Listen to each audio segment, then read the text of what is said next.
What's up guys, Alec on Kiri here, and welcome to vlog number 60. This vlog is going to be a combo of two mini sessions that took place during the same training week. First up is my first actual training session using the overhead pin press.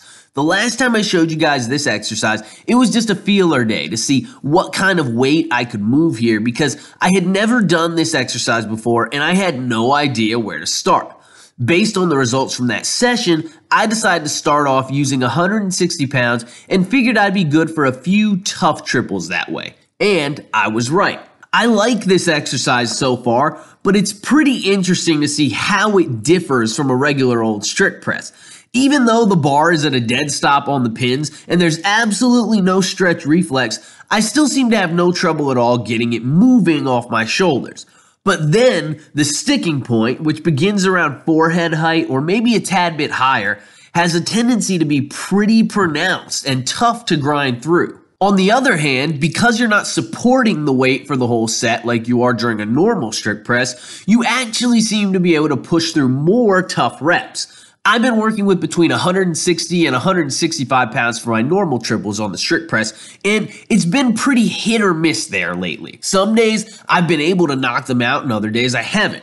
I think the volume session I added in on Friday is still taking some getting used to and has caused a bit of residual fatigue in my triceps, which is making the heavy work pretty tough right now because the lockout has been a lot harder lately overall. But in spite of the difficulties I've been having during my normal heavy sessions, I haven't really been experiencing those issues to the same degree during the pin press sessions. In fact, it wouldn't surprise me if eventually I'm able to move more weight this way than I am during a normal strict press, or at least get in more reps with a given percentage by pressing this way versus pressing in a normal fashion. Not sure if that's indicative of whether it'll have good carryover or not, but we'll see what happens. There's still a lot of questions floating around about this variation.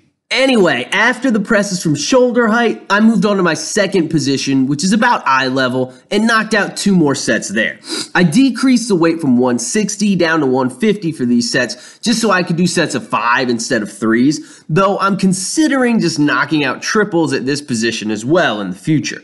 This spot is a little bit odd because it's kind of the position of the least leverage during a normal press. The bar is automatically out in front of you because it's already in line with your head. So for me, it's kind of similar to a block pull if you were to put the bar around mid-shin level.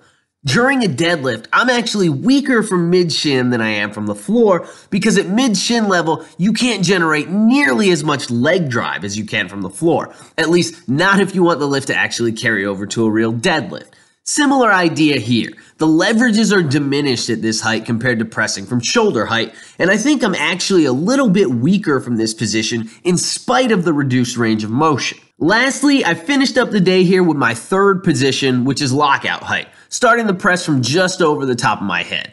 These are substantially easier than either of the other two positions because the range of motion is pretty tiny and you're in a position of much better leverage than you are during the position 2 presses since the bar is now able to be lined up over your hips again rather than sit out in front of you.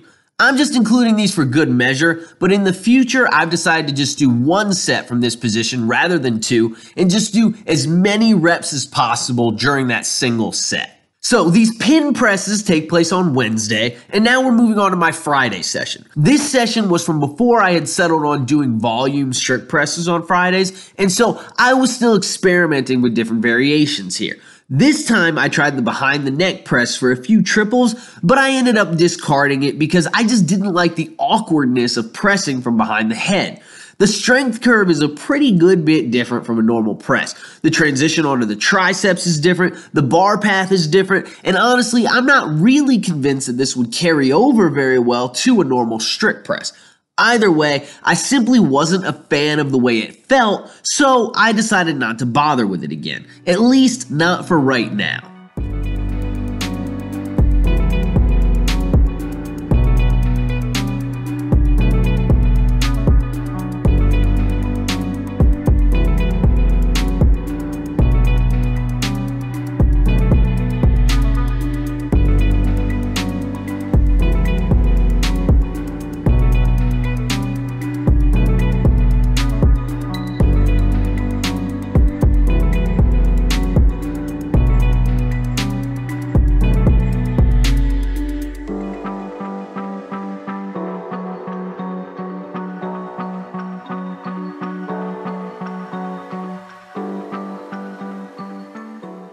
After the behind the neck work, I moved on to just a few heavy triples on the weighted dip. I was using 145 pounds here and knocked out 4 sets with it. Not bad work overall, and my dipping strength is hanging out in a pretty good place at the moment, considering that I'm not really training it very hard or with very much volume right now.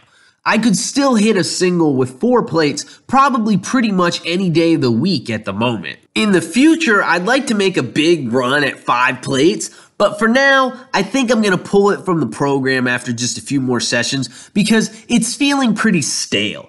Over the summer, I was killing it here, and I really looked forward to crushing some heavy dips twice a week every time it was dip day.